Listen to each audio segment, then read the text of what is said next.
Tuve que someterme a una cirugía de emergencia. Llamé a todos mis familiares, pero nadie apareció. Pasé semanas sola y sin apoyo. Pero cuando vi a un amor del pasado entrar en la sala y decir 3 palabras, me quedé en shock. Me alegra tenerte aquí. Sigue mi historia hasta el final y comenta desde qué ciudad me estás viendo. Así podré ver hasta dónde ha llegado mi historia. Nunca pensé que a los 68 años estaría despertando en una cama de hospital completamente sola, mirando el techo blanco, mientras el eco de mi propia respiración me recordaba que seguía viva. El dolor en el pecho había comenzado esa mañana como una presión molesta, como si alguien hubiera puesto una piedra pesada sobre mis costillas. Para las 3 de la tarde, esa molestia se había convertido en una garra que me apretaba el corazón hasta quitarme el aire. Mi vecina Margaret fue quien me encontró. Había ido a pedirme azúcar y me vio desplomada en el suelo de la cocina, aferrándome al mostrador mientras luchaba por respirar. Ni siquiera recuerdo el viaje en ambulancia, solo fragmentos de voces urgentes y el sonido penetrante de las sirenas que parecían gritar lo que yo no podía decir. «Ayúdenme, por favor, alguien ayúdenme». El médico, un hombre joven con ojos cansados, me explicó que había sufrido un ataque cardíaco severo. Necesitaba cirugía inmediata. Mientras preparaban los papeles, solo pude pensar en una cosa. No podía enfrentar esto sola. Tenía que llamar a mi familia. Primero marqué el número de David, mi hijo mayor. 43 años, gerente de una empresa de seguros, siempre ocupado pero siempre diciéndome que me quería. El teléfono sonó 4 veces antes de que contestara. «Mamá, estoy en una reunión importante. ¿Puede ser rápido?» «David, estoy en el hospital. Necesito cirugía del corazón». Hubo un silencio que duró una eternidad. Luego suspiró profundamente. «Dios mío, mamá. ¿Cuándo?» «En 1 hora». «No puedo, mamá. Tengo una presentación con clientes de Nueva York mañana. No puedo cancelar. Son $200,000 en comisiones. Sara está en el viaje escolar de los niños. Te llamo después de la cirugía. ¿Está bien?» Colgó antes de que pudiera decir otra palabra. Marqué a Lisa, mi hija del medio. 39 años, madre de 2 gemelos, siempre estresada pero siempre diciendo que yo era su héroe. «Mamá, los niños están enfermos y Tom está de viaje de negocios. ¿Qué pasa?», le expliqué nuevamente. Esta vez el silencio fue más corto, pero más frío. «Ay, mamá, qué mal momento. No puedo dejar a los niños con fiebre. ¿No puedes posponerla hasta que Tom regrese? Es solo 1 semana». «Lisa, es una emergencia. No es una cita que pueda mover. Bueno, pídele a Michael que vaya. Él no tiene hijos». Michael, mi hijo menor, 35 años, soltero, programador, el que siempre decía que yo era la mejor madre del mundo. «Mamá, estoy en Seattle en una conferencia. Mi vuelo no sale hasta el domingo. Además, ya sabes cómo son estas cirugías de rutina. Estarás bien. Eres la mujer más fuerte que conozco». 3 hijos, 3 excusas, 3 rechazos que se clavaron en mi pecho con más fuerza que cualquier dolor cardíaco. Intenté con mi hermana Marta. «Paulina, tengo el club de bridge esta tarde y luego cena con Robert. ¿No puedes pedirle a alguno de tus hijos?» Mi hermano Paul estaba jugando golf. «Es jueves, Paulina. Es mi día de golf con los muchachos. Llama a Marta». Después de 6 llamadas y 6 negativas, me quedé sosteniendo el teléfono con manos temblorosas. La enfermera, una mujer latina de mediana edad con ojos compasivos, se acercó a mi cama. «¿Viene alguien, señora?» «No», susurré, sintiendo que las palabras se desmoronaban en mi boca. «No viene nadie». Ella puso su mano sobre la mía. Su palma era cálida, más cálida que cualquier abrazo que hubiera recibido en años. «A veces la familia que escogemos es más fuerte que la que nos tocó», me dijo en voz baja. Mientras me llevaban al quirófano, miré el techo que se movía sobre mí como una película borrosa. 68 años de vida.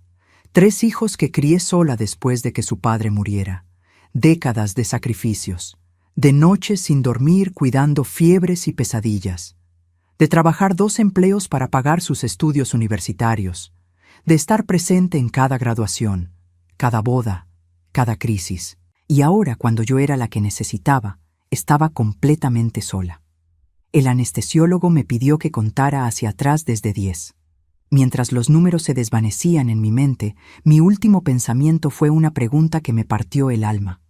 ¿En qué momento me volví tan insignificante para las personas que más amaba? Desperté horas después en una habitación silenciosa. Las flores en la mesa eran del hospital, un arreglo genérico que le daban a todos los pacientes sin familia. Ni una sola tarjeta personal, ni un globo, ni siquiera un mensaje de texto preguntando cómo estaba. La enfermera entró para revisar mis signos vitales. «¿Cómo se siente? Vacía», respondí sin pensarlo. Ella se detuvo un momento, como si entendiera exactamente lo que quería decir. «La cirugía salió perfecta. Su corazón está fuerte». Quise decirle que mi corazón estaba completamente roto, pero no encontré las palabras. Solo cerré los ojos y dejé que el silencio me envolviera como una manta fría. Los días en el hospital se arrastraban como años. Cada mañana despertaba esperando que alguien hubiera reconsiderado, que alguien apareciera con una explicación y un abrazo. Pero las horas pasaban marcadas solo por las visitas rutinarias de las enfermeras y los cambios de turno del personal médico. La habitación de al lado tenía un flujo constante de visitas. Una señora mayor con una fractura de cadera que recibía flores frescas cada día. Sus nietos corrían por los pasillos. Su hija le leía el periódico en voz alta. Su yerno le traía café de su cafetería favorita. Yo fingía dormir cuando pasaban por mi puerta, pero los observaba por el rabillo del ojo, tratando de entender qué había hecho mal para no merecer ni una migaja de esa atención. La doctora Stevens venía cada día para revisar mi progreso. Era una mujer de 50 y tantos años, directa pero amable. El tercer día me preguntó algo que me quebró por completo. «Señora Paulina, ¿está segura de que no quiere que llamemos a alguien? Es importante tener apoyo emocional durante la recuperación».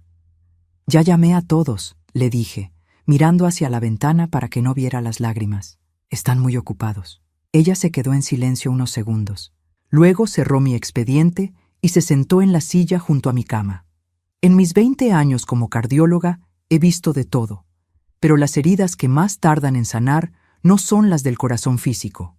Esa noche, sola en la oscuridad, comencé a repasar mi vida como si fuera una película que había visto demasiadas veces. ¿Cuándo había comenzado este distanciamiento? ¿Cuándo dejé de ser una madre querida para convertirme en una obligación molesta? Recordé cuando David tenía 8 años y se enfermó de neumonía. Pasé 5 noches sin dormir en su cuarto, tomándole la temperatura cada hora, dándole medicamentos, leyéndole cuentos con voz ronca. Cuando se recuperó, me abrazó tan fuerte que pensé que nunca me soltaría. «Eres la mejor mamá del mundo», me había susurrado al oído. ¿Dónde estaba ese niño ahora? ¿Dónde estaba esa conexión que pensé que duraría para siempre? Pensé en Lisa cuando tenía 15 años y su primer novio la dejó para ir al baile de graduación con otra chica. Lloró en mis brazos durante horas, mientras yo le acariciaba el cabello y le prometía que algún día encontraría a alguien que la valorara de verdad. Cocinamos galletas hasta las 3 de la madrugada y vimos comedias románticas hasta que se quedó dormida en el sofá. «Mamá, no sé qué haría sin ti», me había dicho antes de cerrar los ojos. ¿En qué momento dejé de ser su refugio para convertirme en una carga? Michael había sido mi bebé durante más tiempo. Cuando murió su padre, él tenía solo 12 años. Pasamos 2 años durmiendo en la misma cama porque tenía pesadillas. Yo trabajaba de día como secretaria y de noche limpiaba oficinas para poder pagar sus clases de computación. Sus amigos tenían las últimas consolas de videojuegos, pero él nunca se quejó. Una Navidad, cuando solo pude comprarle un juego usado, me abrazó y me dijo: «Mamá, eres mejor que cualquier regalo». ¿Cuándo había perdido esa gratitud? ¿Cuándo se había vuelto tan normal que yo siempre estuviera disponible que dejó de valorarlo? La verdad era que había sido demasiado buena madre. Había estado tan presente, había resuelto tantos problemas, había sido tan confiable que mis hijos nunca aprendieron a preocuparse por mí. Siempre fui la fuerte, la que tenía todo bajo control, la que nunca necesitaba nada. Cuando David se divorció hace 5 años, se mudó a mi casa durante 8 meses. Yo cocinaba, lavaba su ropa, cuidaba a sus hijos los fines de semana. Nunca me pidió ayuda oficialmente, simplemente asumió que estaría ahí. Y estuve. Cuando Lisa tuvo problemas económicos, le presté $15,000 que nunca me devolvió. Cuando Michael perdió su trabajo, pagué su renta durante 3 meses. Nunca les cobré intereses. Nunca les puse fechas límite. Nunca les hice sentir que me debían algo. Quizás ese había sido mi error. Había dado tanto amor incondicional que ellos lo tomaron como algo garantizado, como el aire que respiramos sin pensarlo. La enfermera del turno nocturno, una joven llamada Carmen, a menudo se quedaba unos minutos extra conmigo. La 4ª noche me preguntó si tenía fotos de mi familia. Le mostré las fotos en mi teléfono. David en su oficina elegante, Lisa con sus gemelos en Disney World, Michael en su conferencia de tecnología. «Se ven exitosos», me dijo Carmen. «Sí», respondí. «Están muy bien». «¿Y usted? ¿Está bien?». La pregunta me tomó por sorpresa. Nadie me había preguntado eso en años. Siempre era, ¿cómo están los niños? O, ¿qué tal David? O, ¿Lisa sigue trabajando? Pero nunca, ¿cómo está Paulina? No lo sé, le confesé. Creo que perdí la costumbre de importarme.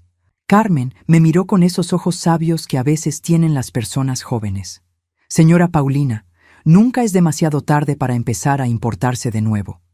Esa noche, después de que se fue, me quedé mirando el techo y me hice una pregunta que me asustó. Si mañana mejoraba y me daban de alta, ¿qué me estaría esperando en casa? Una casa vacía, un teléfono silencioso, una vida que había construido completamente alrededor de personas que ya no tenían espacio para mí. Por primera vez en décadas, no sabía qué venía después. Y esa incertidumbre era más aterradora que cualquier cirugía del corazón. Era el 5.º día cuando mi mundo se detuvo por completo. Estaba sentada en la cama, picoteando el almuerzo insípido del hospital y viendo las noticias en la televisión pequeña cuando escuché pasos en el pasillo. No era el sonido apresurado de las enfermeras ni el caminar profesional de los médicos. Estos pasos eran lentos, deliberados, como si la persona estuviera reuniendo valor para entrar. Cuando la figura apareció en el marco de mi puerta, el tenedor se me cayó de las manos y hizo un ruido metálico contra el plato. Mi corazón, que acababa de ser reparado quirúrgicamente, se aceleró de una manera que me hizo temer que necesitara otra cirugía. Marcus Delacroix, el hombre que había amado con cada fibra de mi ser cuando tenía 23 años. El hombre que había desaparecido de mi vida hace 45 años, cuando mi familia decidió que no era lo suficientemente bueno para mí. El hombre con quien había soñado casarme bajo los robles de Luisiana, hasta que la realidad y las expectativas familiares se interpusieron entre nosotros. Estaba parado en la entrada, sosteniendo un ramo de gardenias blancas, mis flores favoritas, las únicas flores que había recordado que me gustaban de todos los hombres que había conocido. Su cabello, que antes era negro como la noche, ahora era completamente plateado, pero sus ojos seguían siendo del mismo azul profundo que me había hecho perder el sueño durante meses después de que se fue. Paulina, dijo mi nombre como una oración, como si hubiera estado guardando esas 3 sílabas en su corazón durante décadas. No pude hablar. Las palabras se habían evaporado de mi garganta. Lo único que pude hacer fue mirarlo, tratando de convencerme de que no era una alucinación causada por los medicamentos para el dolor.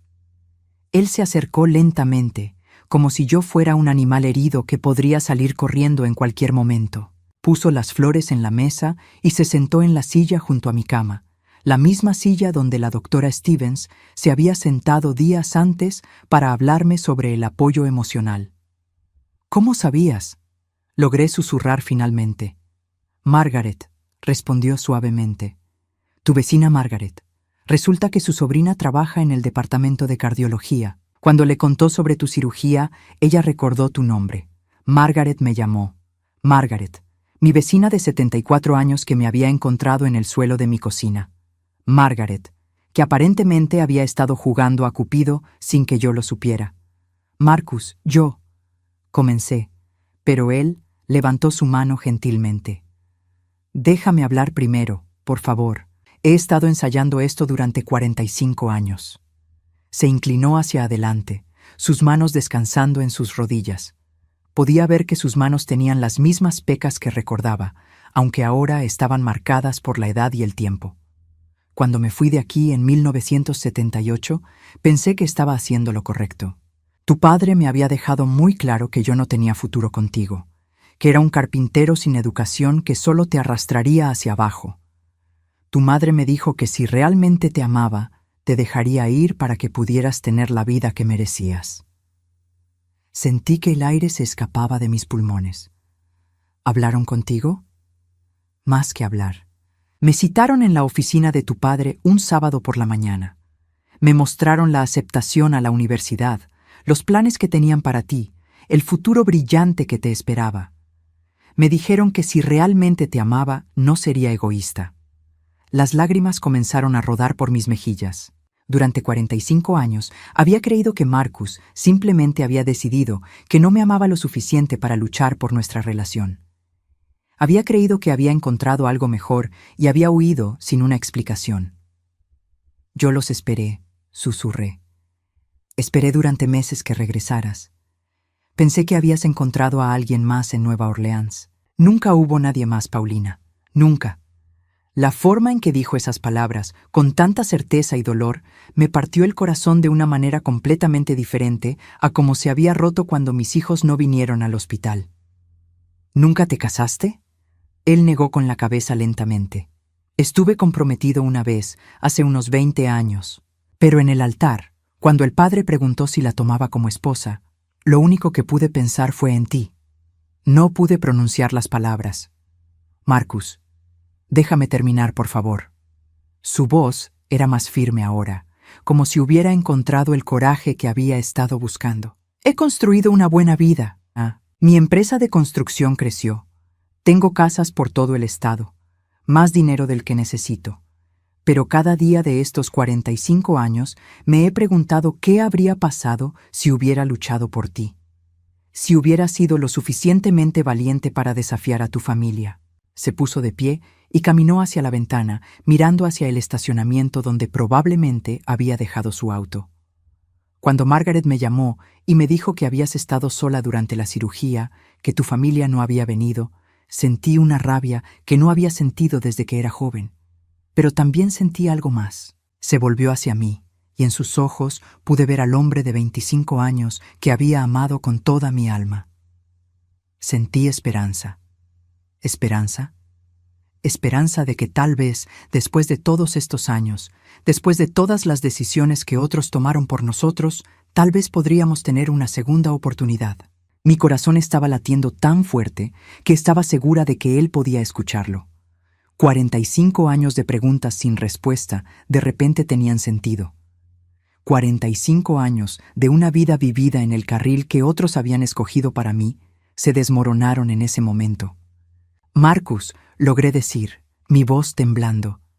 ¿Qué estás diciéndome exactamente? Él regresó a la silla y tomó mi mano entre las suyas. Sus palmas estaban calientes y ásperas, manos de un hombre que había trabajado duro toda su vida, manos honestas. Te estoy diciendo que nunca dejé de amarte.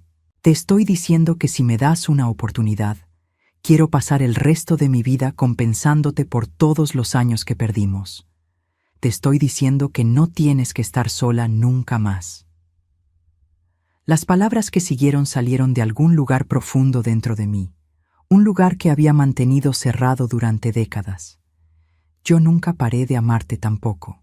Él cerró los ojos, como si hubiera estado conteniendo la respiración durante 45 años y finalmente pudiera exhalar. Cuando los abrió de nuevo, había lágrimas corriendo por sus mejillas.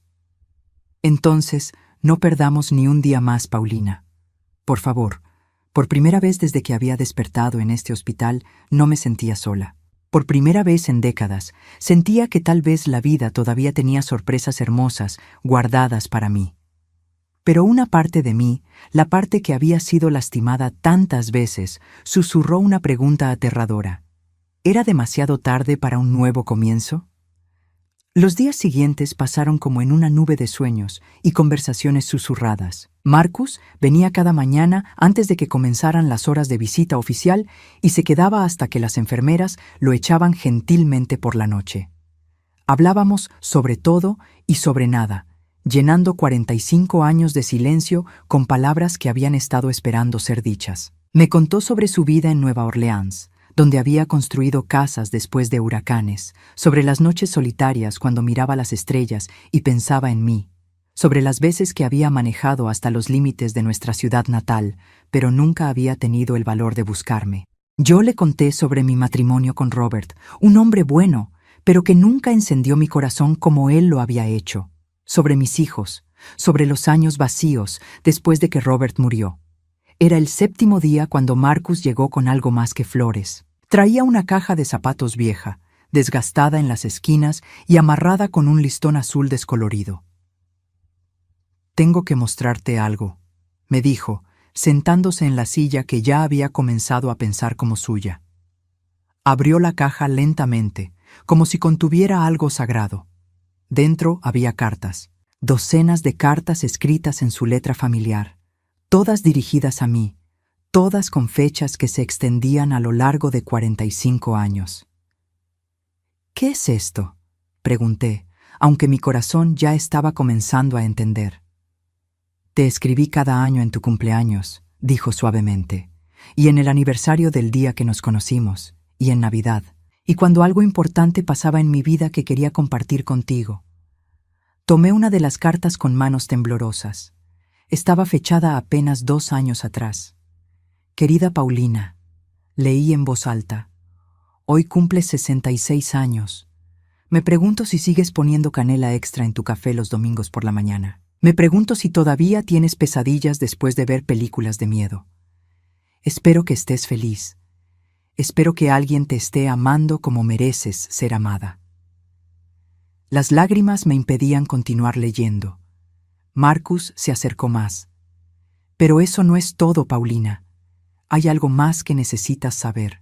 Cerré la carta y lo miré, sintiendo que se acercaba otra revelación que cambiaría todo lo que pensaba que sabía sobre mi vida. «Durante todos estos años he estado cuidándote a la distancia». «¿Qué quieres decir?». Marcus tomó mis manos entre las suyas, como si necesitara estar conectado conmigo para encontrar el valor de continuar. «¿Recuerdas cuando David estaba en la universidad y casi tuvo que abandonar sus estudios porque no podías pagar la matrícula del último semestre?». Recordaba perfectamente. Había sido uno de los momentos más desesperantes de mi vida. Había aplicado para préstamos, había vendido las joyas de mi madre, había trabajado turnos dobles, pero aún me faltaban $3,000. ¿Recuerdas que de repente la universidad te llamó para decirte que David había recibido una beca de último minuto? Mi boca se abrió lentamente mientras las piezas comenzaban a encajar. No era una beca, Paulina, era yo. ¿Tú pagaste la universidad de David? Y cuando Lisa necesitó dinero para el pago inicial de su casa y tú no tenías cómo ayudarla, ¿recuerdas que le dijeron en el banco que había habido un error en su aplicación de préstamo y que después de todo sí calificaba? Mi corazón estaba latiendo tan fuerte que temí que se me saliera del pecho. Y cuando Michael perdió su trabajo hace 3 años y de repente recibió esa oferta de trabajo perfecta de una empresa que nunca había oído hablar de él. «Marcus, ¿qué estás diciéndome?». Él se puso de pie y caminó hacia la ventana, sus hombros tensos como si estuviera cargando el peso de décadas de secretos. «Te estoy diciendo que nunca dejé de cuidarte. Contraté a un investigador privado para que me mantuviera informado sobre tu vida. No para espiarte, sino para asegurarme de que estuvieras bien. Y cada vez que te vi luchar, cada vez que necesitaste algo que no podías conseguir sola, encontré una manera de ayudarte sin que supieras que era yo». Me quedé sin aliento. Durante años había pensado que era afortunada, que tenía ángeles guardianes que me ayudaban justo cuando más lo necesitaba. Nunca había imaginado que mi ángel guardián tenía nombre y apellido. «¿Por qué?», susurré. «¿Por qué hiciste todo eso?». Él se volvió hacia mí, sus ojos brillando con lágrimas no derramadas. «Porque no podía estar contigo, pero no podía dejar de amarte tampoco. Era lo único que podía hacer para sentir que todavía era parte de tu vida de alguna manera. ¿Cuánto dinero, Marcus? ¿Cuánto gastaste en mi familia a lo largo de los años? Él negó con la cabeza. Eso no importa. Sí importa. Dímelo. Se quedó callado por un largo momento antes de susurrar. Cerca de $200,000. Sentí como si alguien me hubiera golpeado en el estómago. $200,000. Él había gastado $200,000 cuidando a una familia que ni siquiera sabía que existía, solo porque me amaba. Y ahora, continué, mi voz quebrándose, cuando realmente necesité a esa familia, cuando estuve sola en este hospital, ¿dónde estaban? Ocupados con sus vidas exitosas, dijo Marcus amargamente. Las vidas que yo ayudé a construir. La ironía era tan cruel que casi me hizo reír. Los hijos que no habían venido a verme cuando estaba muriendo habían sido ayudados en secreto durante años por el hombre que yo había perdido por sus abuelos, por las expectativas de una familia que ahora me había abandonado por completo. Paulina, dijo Marcus, regresando a mi lado, hay una más cosa. No estaba segura de poder manejar otra revelación, pero asentí. Margaret no me llamó por accidente. Ella sabía sobre mí. Tu madre le contó antes de morir. ¿Qué? Tu madre se estaba muriendo de cáncer hace 5 años. Margaret iba a visitarla regularmente. Un día, cuando el dolor era muy fuerte, tu madre le confesó lo que habían hecho conmigo, cómo nos habían separado. Le dijo que era el mayor arrepentimiento de su vida. Cerré los ojos, sintiendo una mezcla de dolor y rabia hacia una mujer que ya no podía pedirme perdón. Margaret tenía mi información porque tu madre se la había dado, por si alguna vez pasaba algo contigo. Tu madre le pidió que me buscara si alguna vez necesitabas ayuda y no tenías a nadie más. Entonces, Margaret sabía todo este tiempo que tú. Que yo nunca había dejado de amarte, sí. Me quedé en silencio, procesando décadas de manipulación, de secretos, de amor oculto y oportunidades perdidas.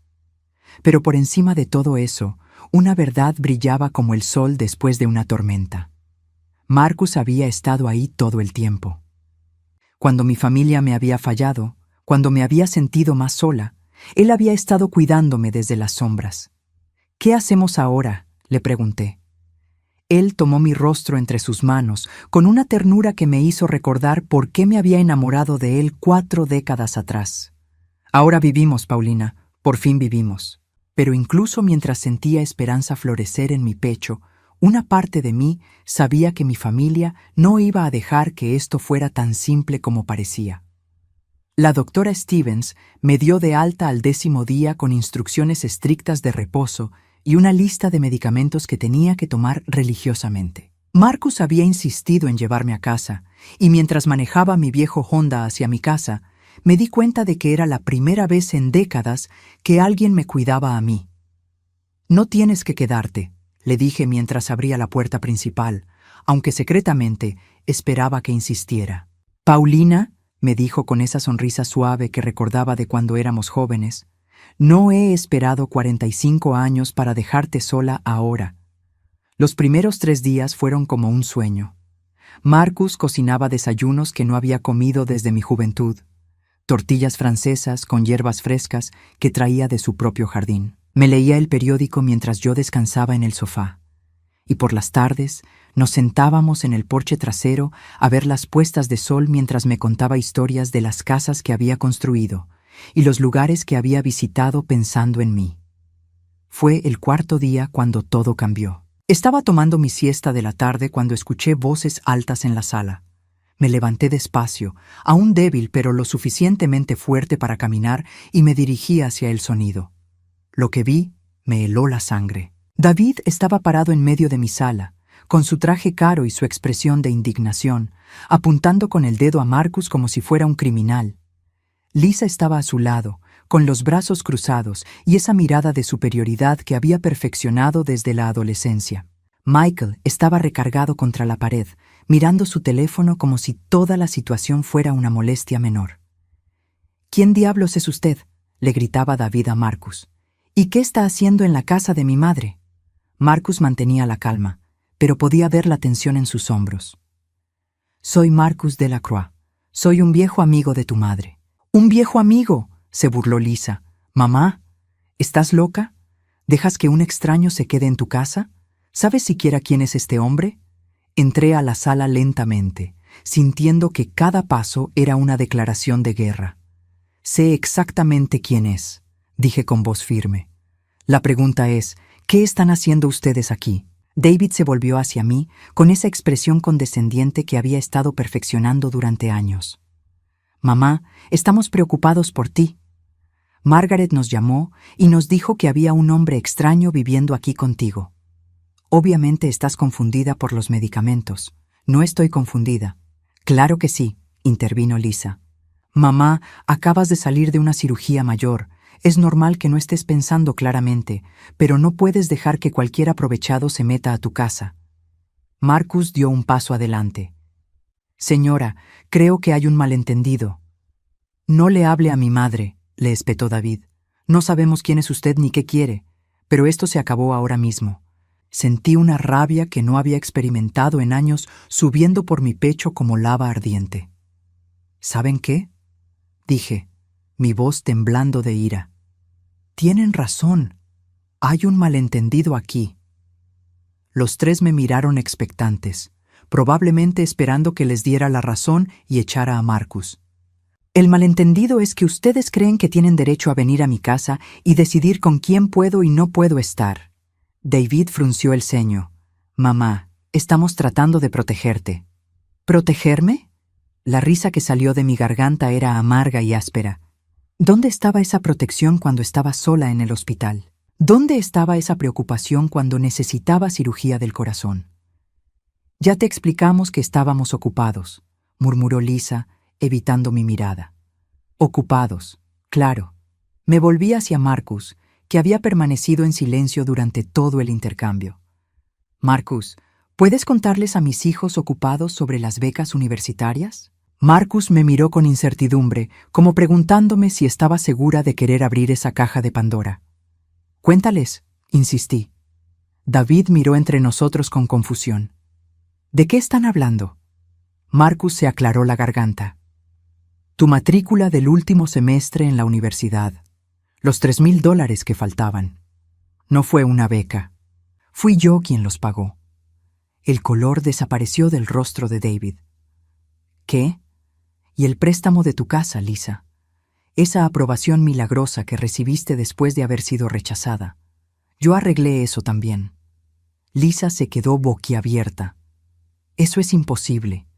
¿Y Michael?, continué yo, sintiendo una satisfacción oscura al ver sus caras de shock. Tu trabajo perfecto que apareció de la nada cuando perdiste el anterior. Adivina quién hizo algunas llamadas. Michael por fin levantó la vista de su teléfono. ¿Estás bromeando? Durante años, continué, mi voz ganando fuerza. Este hombre ha estado cuidando de esta familia desde las sombras. Pagó sus emergencias, sus educaciones, sus crisis, y ustedes ni siquiera sabían que existía. ¿Por qué haría eso?, preguntó David, su voz apenas un susurro. Porque me ama, respondí simplemente. Porque me ha amado durante 45 años, incluso cuando mi familia decidió que no era lo suficientemente bueno para mí y lo alejaron de mi vida. El silencio que siguió era tan espeso que se podía cortar con un cuchillo. Espera, dijo Lisa lentamente. ¿Estás diciendo que los abuelos les dijeron que me dejara para que yo pudiera tener una vida mejor? Y él lo hizo porque me amaba lo suficiente para sacrificar su propia felicidad por la mía. David se pasó las manos por el cabello, una costumbre nerviosa que había tenido desde niño. Mamá, eso fue hace décadas. No puede simplemente aparecer de nuevo en tu vida. ¿No puede? Mi voz era peligrosamente calmada. ¿Me van a decir ustedes que no pudieron molestarse en venir al hospital cuando me estaba muriendo? ¿Con quién puedo pasar mi tiempo? Somos tu familia, protestó Lisa. ¿Ah, sí? Me reí amargamente. ¿Cuándo fue la última vez que alguno de ustedes me preguntó cómo estaba? ¿Cuándo fue la última vez que me invitaron a cenar o vinieron a visitarme solo porque querían pasar tiempo conmigo? Ninguno respondió porque sabíamos todos la respuesta. Solo me llamaban cuando necesitaban algo, que cuidara a los nietos, que prestara dinero, que resolviera algún problema. Marcus estuvo ahí para ustedes cuando yo no podía estar, continué, y estuvo ahí para mí cuando ustedes no estuvieron. Así que no vengan a mi casa a decirme que es un extraño. Michael finalmente habló, su voz inusualmente seria. ¿Cuánto dinero gastó en nosotros? $200,000, respondí sin dudarlo. Los tres se quedaron sin aliento. Y ahora, continué, quiero que salgan de mi casa. Mamá, no puedes hablar en serio, dijo David. Completamente en serio. Marcus se queda. Ustedes se van. Esto es ridículo, explotó Lisa. Estás actuando como una adolescente. Es un hombre que no has visto en décadas. ¿Cómo sabes que no está solo después de tu dinero? Esa fue la gota que derramó el vaso. Me acerqué a Lisa hasta que estuvimos cara a cara. ¿Mi dinero? Mi voz era apenas un susurro, pero cargada de años de dolor acumulado. Lisa, yo no tengo dinero. Todo lo que tuve se lo di a ustedes. Mi cuenta de ahorros tiene $900. Mi única pensión son $1,200 al mes del Seguro Social. ¿Qué dinero exactamente creen que está buscando? La expresión de Lisa cambió, como si finalmente se diera cuenta de lo que había implicado. Pero Marcus, continué, volviéndome hacia él con una sonrisa, Marcus tiene dinero, mucho dinero. Su empresa de construcción vale millones. Así que si alguien está aquí por interés económico, no es él. El silencio que siguió era ensordecedor. Ahora, dije, dirigiéndome hacia la puerta, quiero que salgan de mi casa y no regresen hasta que puedan disculparse apropiadamente con el hombre que ha sido más familia para ustedes que ustedes para mí. David abrió la boca para protestar, pero Marcus se acercó a él. Tu madre acaba de salir del hospital, dijo calmadamente. Necesita descansar. Creo que es mejor que se vayan. Uno por uno, mis hijos salieron de mi casa. David murmuró algo sobre llamarme más tarde. Lisa lloró lágrimas que no me conmovieron. Michael simplemente se fue sin decir nada. Cuando cerré la puerta detrás de ellos, Marcus me abrazó. ¿Estás bien?, me preguntó. Mejor que bien, respondí, y por primera vez en años era completamente cierto. 6 meses después, estaba sentada en el porche de la casa de Marcus en la costa de Luisiana, viendo el amanecer sobre el Golfo de México. La casa era hermosa, construida por sus propias manos con ventanas grandes que dejaban entrar toda la luz del día y un jardín lleno de gardenias que había plantado especialmente para mí. Había vendido mi casa en la ciudad. No había nada que me atara allí, excepto memorias que ya no quería cargar. Marcus y yo nos habíamos casado en una ceremonia pequeña e íntima en el jardín de su casa, con Margaret como nuestra única testigo. Ella había llorado más que nosotros dos juntos. Lo sabía, había susurrado mientras nos abrazaba después de la ceremonia. Sabía que ustedes estaban destinados a estar juntos. Los primeros meses no habían sido fáciles. Mis hijos habían oscilado entre la culpa, la ira y la negación. David había llamado varias veces, alternando entre disculpas torpes y acusaciones de que estaba siendo manipulada. Lisa había intentado el chantaje emocional, trayendo a mis nietos para que conocieran a su abuela antes de que fuera demasiado tarde. Michael había sido el más directo, simplemente había desaparecido, como si yo hubiera muerto para él. Pero por primera vez en mi vida, sus reacciones no me controlaban. Tenía algo más importante en qué enfocarme. Construir una vida real con el hombre que había esperado por mí durante 45 años. Marcus había insistido en que no necesitaba trabajar, pero yo había encontrado un trabajo de medio tiempo en la biblioteca local.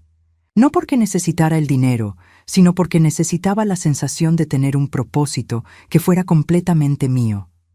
Era maravilloso despertarme cada mañana sabiendo que mi día me pertenecía, que nadie me iba a llamar con una crisis que yo tenía que resolver. La noche anterior había recibido una llamada que había estado esperando durante meses. ¿Mamá? La voz de David había sonado pequeña y quebrada. ¿Podemos hablar? Habían manejado las 3 horas desde la ciudad para venir a verme, los 3. Incluso Michael, que había estado evitándome como si fuera contagiosa.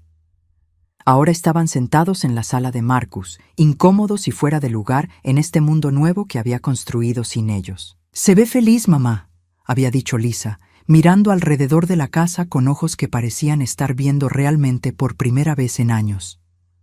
Lo estoy, había respondido simplemente. David se había aclarado la garganta. Hemos estado hablando, los tres, sobre lo que pasó, sobre lo que no hicimos. Y queremos disculparnos, había murmurado Michael, finalmente levantando la vista de sus manos. No solo por no ir al hospital, por todo, por darte por sentado, por no valorarte, por no ser los hijos que merecías. Sus palabras habían sido honestas, pero vacías de la desesperación que solía acompañar sus disculpas pasadas. No estaban disculpándose porque necesitaran algo de mí. Estaban disculpándose porque finalmente entendían lo que habían perdido. Aprecio sus disculpas, había respondido. Pero necesitan entender algo. Mi vida ya no gira alrededor de ustedes. Ya no voy a estar disponible cada vez que me necesiten. Ya no voy a sacrificar mi felicidad por la de ustedes. ¿Lo entendemos?, había dicho David rápidamente. Solo queremos que sepas que lo entendemos y que si alguna vez quieres darnos otra oportunidad, estaremos aquí. Había sido una conversación extraña y liberadora. Por primera vez, mis hijos me habían hablado como adultos, no como niños esperando que mamá resolviera sus problemas. Ahora, sentada en el porche viendo el sol pintar el cielo de rosa y dorado, reflexionaba sobre qué extraño había sido el camino hasta este momento de paz. Marcus salió de la casa con 2 tazas de café, preparado exactamente como me gustaba, con canela extra los domingos por la mañana. Después de todos estos años, todavía recordaba. ¿En qué piensas?, me preguntó, sentándose en la silla junto a la mía. En lo diferente que es mi vida ahora, respondí, tomando su mano. Hace un año, si me hubieran dicho que iba a estar casada contigo, viviendo en una casa frente al mar, siendo realmente feliz por primera vez en décadas, habría pensado que era imposible. ¿Te arrepientes de algo?, la pregunta me sorprendió. ¿De qué me iba a arrepentir? De los años que perdimos, de las decisiones que otros tomaron por nosotros. Pensé en eso por un momento, viendo las gaviotas volar sobre las olas. No, dije finalmente. No me arrepiento de nada. Si hubiéramos estado juntos desde el principio, tal vez no habríamos apreciado esto tanto. Tal vez necesitaba vivir esa vida, criar a mis hijos, cometer esos errores para llegar a este punto donde finalmente sé quién soy y qué quiero. Marcus sonrió. ¿Y qué quieres? Esto, respondí, abarcando con un gesto la vista del océano, la casa que habíamos convertido en nuestro hogar, la vida tranquila que habíamos construido juntos. Quiero despertarme cada mañana al lado del hombre que me ama. Quiero tomar café en el porche y leer libros y caminar por la playa. Quiero una vida simple y real. ¿Y tus hijos? Mis hijos son adultos. Si quieren ser parte de mi vida, tendrán que respetar la vida que he escogido. Si no pueden, esa es su decisión. Pero ya no voy a sacrificar mi felicidad por la suya. Esa tarde recibí un mensaje de texto de Lisa. Te amo, mamá. Gracias por enseñarnos que nunca es demasiado tarde para cambiar. Era un comienzo pequeño, pero era algo. Al anochecer, Marcus y yo caminamos por la playa tomados de la mano. Tenía 68 años. Él tenía 70, y nos sentíamos como adolescentes enamorados. ¿Sabes qué es lo más irónico de todo?, le dije mientras las olas llenaban nuestras huellas en la arena. ¿Qué? Mi cirugía del corazón me salvó la vida de más maneras de las que los médicos imaginan. Si no hubiera tenido ese ataque cardíaco, si mis hijos hubieran venido al hospital como debían, nunca habría descubierto lo sola que realmente estaba. Y nunca te habría encontrado de nuevo. Entonces, dijo Marcus, deteniéndose para darme un beso suave, tal vez deberíamos agradecerle a ese corazón tuyo. Tal vez, respondí, sintiendo que mi corazón, reparado y fuerte, latía con un ritmo que no había conocido en décadas. El ritmo del amor verdadero y la libertad real. Mientras caminábamos de regreso a casa, pasando por debajo de un cielo lleno de estrellas, pensé en la mujer que había sido hace un año, sola, no valorada, viviendo una vida que no había escogido realmente. Esa mujer había muerto en esa mesa de operaciones. La mujer que había despertado era alguien completamente nueva, alguien que sabía su valor, alguien que entendía la diferencia entre estar sola y estar en soledad, alguien que finalmente había aprendido que el amor verdadero no requiere sacrificio constante. A los 68 años había comenzado mi verdadera vida, y todos los días que me quedaran iban a ser vividos exactamente como yo quisiera vivirlos. Marcus tenía razón. Nunca es demasiado tarde para un nuevo comienzo. Solo había necesitado un corazón roto para aprender a amar de verdad.